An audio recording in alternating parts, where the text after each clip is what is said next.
बात की जाए, मैं भी आपके भी ट्वीट्स देख रहा था, क्या कहेंगे? Over to you. मुझे अभी माजी से बात हुई थोड़ी देर पहले। उन्होंने कहा मेरे अंदर इतना हौसला है कि मैं तुम्हारी बात सुन सकूं, तुम मुझे बताओ। मैं उन्हें क्या बताऊं? मैं उन्हें कह रहा था कि मैं आपको बताता हूं थोड़ी देर में, आप फोन बंद करें, मैं आपको बताता हूं थोड़ी देर में। वो मुझे कह रही तू मुझे बता, मैं सुन सक।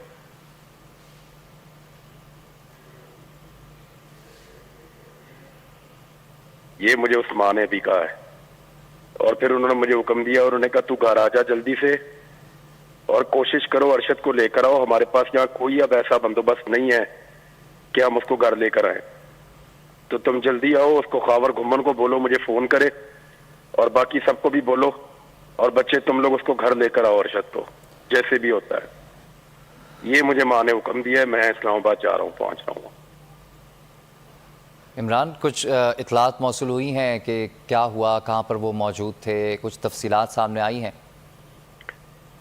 देखें, वो पाकिस्तान में था, पाकिस्तान से प्यार करता था, उसको यहाँ से जाना पड़ा है।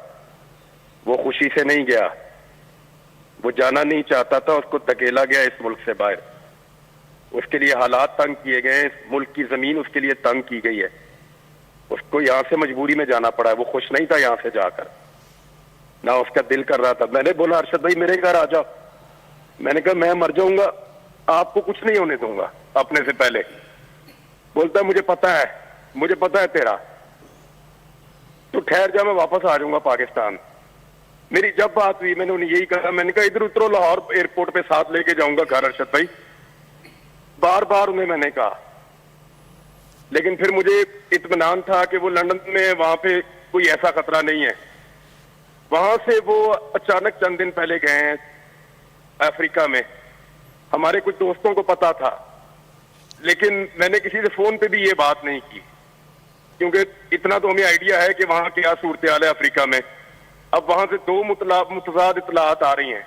एक ये कि उनको हादसे में शहीद किया गया, इसको एक हादसा बना के, और दूसरी ये कि उन पर गोली चलाई गई है। दोनों इतलात जिन लोगों ने दी हैं वो बड़े वसूख के साथ बात कर रहे हैं। मैं आपको ये कंफर्म नहीं कर सकता कि उन्हें कैसे शहीद किया गया, लेकिन वो सारे लोग जिम्मेदार हैं जिन्होंने उसको इस मुल्क से जाने पर मजबूर किया।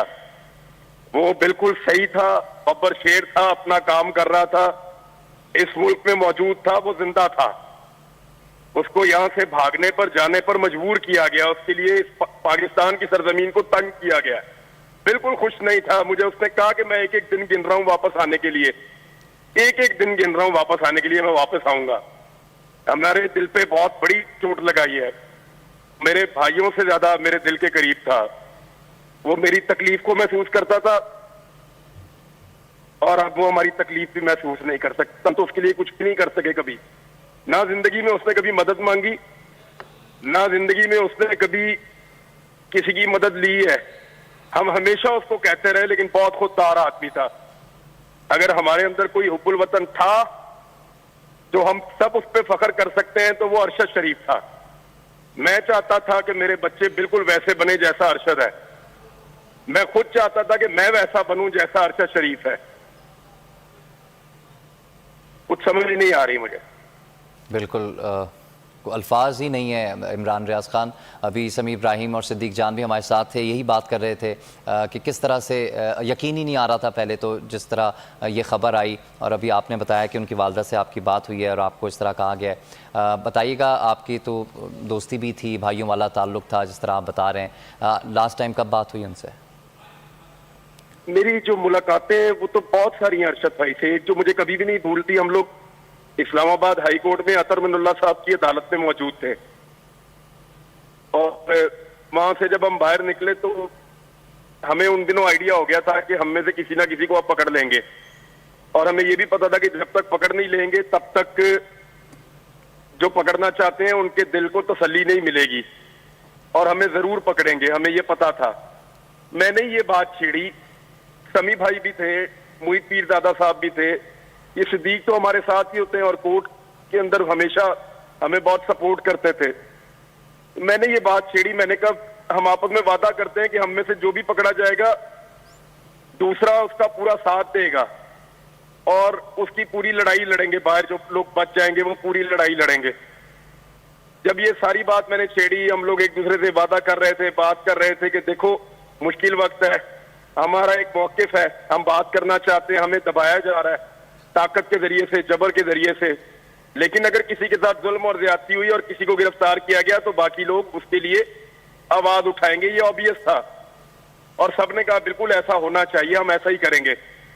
मैं जब वहां से जाने लगा तो मेरे बाजू से इन्होंने, अरशद भाई ने पकड़ लिया और मुझे पता है तू क्या सोच रहा है, तू बाहर आ जा, तू यहाँ इस्लामाबाद में रुक जा, तू मेरी बात मान ले, इस्लामाबाद में हमें जमानत मिली हुई है, यहाँ हमें गिरफ्तार नहीं कर सकता कोई, तू ना जा इस्लामाबाद से, मुझे पता है तेरे दिमाग में क्या चल रहा है। तो मैंने अरशद भाई से कहा, मैंने कहा भाई मेरा घर लाहौर में है, आप सबका घर इस्लामाबाद में है, मैं जाऊंगा भी, मैं वापस भी आऊंगा, मेरा मुल्क है, मुझे तकलीफ होती है जब मैं अपने आप को छुपाता हूं, मुझे दर्द होता है जब मैं छुप के रहता हूं, मैं जाऊंगा भी, मैं आऊंगा भी, मुझे पता है कि कभी ना कभी ये सूरत बन जाएगी। तो वो मुझे मना कर रहे थे, मुझे उन्होंने, जिस तरह कोई बड़ा भाई नहीं होता तकलीफ को महसूस करता है, उसने मुझे गले लगाया, मुझे आज भी याद है उसकी हरारत, मुझे आज भी याद है। उसने मुझे गले लगाया, मुझे बोलता है अरशद भाई देख यार ये मारेंगे, देख ये मारेंगे, तू मेरी बात मान, ये तुझे मारेंगे। तो मैंने अरशद भाई को, मैंने कहा अरशद भाई आप हो ना यार, कुछ नहीं होता। और वो मुस्कुराता रहता था हर वक्त, यानी वो ऐसा था हमारे लिए, हम आपको बता नहीं सकते, हम सबकी हिम्मत था वो, हम सबका गरूर था वो हम सबसे ज्यादा बहादुर था। ये मैं आज नहीं कह रहा, मैंने 100 मरतबा इंटरव्यू देते हुए बताया कि वो शेर का बच्चा है, वो खुद बब्बर शेर है, वो वापस आएगा, वो पहले से ज्यादा जोर से गरजेगा। तो उसके साथ बुज़दिली दिखाई गई है, उसके लिए जमीन को तंग किया, जिस वतन पे वो जान छिड़कता था उस वतन में रहना उसके लिए मुश्किल किया गया है। हम सब जिम्मेदार हैं, मेरा कसूर है, हम सबका कसूर है जो अरशद के साथ हुआ है, हम सब उसके गुनाहगार हैं।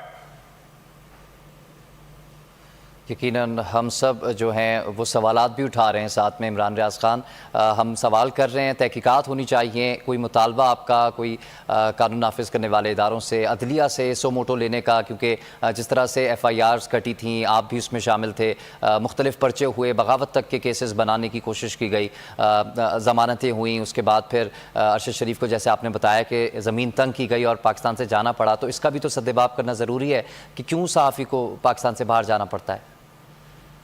मेरी साबर भाई से बात हो रही थी, वो कैलेंडर के ऊपर निशान लगाता है, वो पता है आपको इस बात का, वो कैलेंडर उसकी दीवार पे टंगा हुआ है, वो उसके ऊपर निशान लगाता है वापस आने के लिए। इतने दिन रह गए हैं, इतने दिन रह गए हैं, आसान नहीं है। जो पाकिस्तान से प्यार करते हैं वो बाहर आसान नहीं है उनके लिए रहना, उन लोगों के लिए आसान होता है जो पाकिस्तान से प्यार नहीं करते, जो रियासत से लड़ना चाहते हैं, उनकी रियासत के साथ लड़ाई होगी। ये तो वो लोग हैं जिनका पाकिस्तान के साथ बहुत प्यार है, इश्क है इनका पाकिस्तान के साथ, ये नहीं रह सकते बाहर। वो निशान लगाता है एक एक दिन के ऊपर, एक एक दिन को काटता है कैलेंडर के ऊपर से साबिर शाकिर वापस आने के लिए। पूछो उससे फोन करके कैसे गुजार रहा है वहां पे वक्त। ऐसे ही अरशद भाई परेशान था पाकिस्तान वापस आने के लिए, वो फौरन वापस आना चाहता था। हमारा एक ही मुतालबा है सिस्टम पे, और किसी पे हमें एतबार नहीं है, ना इस गवर्नमेंट पे ना इस एस्टेब्लिशमेंट पे। हम सिर्फ चीफ जस्टिस ऑफ पाकिस्तान की तरफ देख रहे हैं। अल्लाह का वास्ता हमारे साथ इससे बड़ा जुल्म नहीं हो सकता। हमारा भाई हमें एयरपोर्ट पे वापस ला कर दो, जितना पैसा चाहिए अपने आप को बेचकर हम देंगे। वहां से प्राइवेट जेट के अंदर हमारे भाई को लेकर आओ, जितना पैसा चाहिए हम देंगे, अपने आप को बेचकर देंगे, अपनी जायदादें बेचकर देना पड़ा वो भी देंगे। जोन सी फ्लाइट मिलती है, जोन सा जहाज मिलता है, हमारे भाई को हमें फौरन वापस ला कर दो इस्लामाबाद एयरपोर्ट पे। हमारी इतनी औकात और इतनी ताकत नहीं है, हम सिर्फ पैसा दे सकते हैं, वो हमसे ले लो। सिर्फ अपने तमाम इख्तियारात को इस्तेमाल करो, और ये गुजारिश सिर्फ और सिर्फ चीफ जस्टिस ऑफ पाकिस्तान से है, और कोई दिल वाला इस मुल्क के अंदर नहीं है। सब संग दिल लोग हैं, पत्थर दिल वाले हैं, हमें किसी से उम्मीद नहीं है। सिर्फ चीफ जस्टिस ऑफ पाकिस्तान आपसे हाथ जोड़कर अपील है जितना पैसा लगता है हम देंगे, अपने आप को गिरवी रख के देंगे।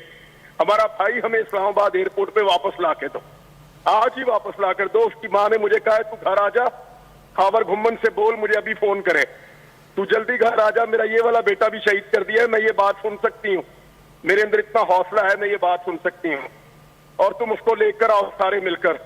हमारे अंदर अभी इतनी ताकत नहीं है या हमारा इतना ताल्लुक नहीं है कि हम उसको ला सकें, ये मुझे माँ ने कहा है।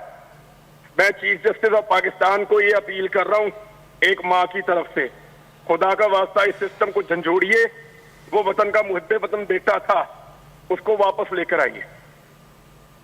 इमरान रियाज खान, आपने भी बोल न्यूज़ अभी हाल ही में ज्वाइन किया है। मुख्तलिफ प्रेशर्स थे मुख्तलिफ टीवी चैनल्स को कि आपको ऑनर ना किया जाए और बहुत सारी चीज़ें थी, लेकिन बोल हक और सच के साथ खड़ा हुआ है। अरशद शरीफ ने भी बोल न्यूज़ को ज्वाइन किया था। इसी हवाले से इमरान रियाज आपकी जानिब भी दोबारा आएंगे। हमारे साथ सिद्दीक जान भी मौजूद हैं। सिद्दीक जान, बोल न्यूज़ ज्वाइन कर चुके थे, अपना प्रोग्राम ब्रेकिंग टुडे बहुत जल्द लॉन्च करने वाले थे। बोल की स्क्रीन पर उन्हें देखा जाना था, लेकिन जिस तरह से अभी देखा जा रहा है ये तो कोई सोच भी नहीं सकता था। बिल्कुल आपने दुरुस्त कहा। ये इमरान रियाज खान का मुलाकात जिक्र कर रहे हैं। ये इस्लामाबाद एयरपोर्ट में समाप्त के बाद जब हम बैठे, फैसल चौधरी एडवोकेट जो फवाद चौधरी साहब के भाई हैं, जो कि वकील थे अदालत में, अरशद शरीफ साहब को भी उनके केस लड़ रहे थे कुछ वकला के पैनल के साथ, तो वहां पर अरशद शरीफ साहब ने ये सारी गुफ्तगू की थी। ये इसका हवाला दे रहे। बोल न्यूज़ के सीनियर एंकर पर्सन अरशद शरीफ अब हम में नहीं रहे हैं, उन्हें शहीद कर दिया गया है। सिद्दीक जान, आपकी जानिब दोबारा आएंगे। इमरान रियाज खान हमारे साथ मौजूद हैं। इमरान रियाज, आप बता रहे थे जिस तरह के मुख्तलिफ प्रेशर्स थे, मुख्तलिफ FIRs काटी गई थी, ज़मीन तंग की गई थी, तो इस हवाले से बताइएगा। और थ्रेट असेसमेंट जो वो ख़ुद भी कह रहे थे कि पाकिस्तान आने से पहले मैं करूँगा और मुझे जो इतलात मिलेंगी उसी तरीके से फिर मैं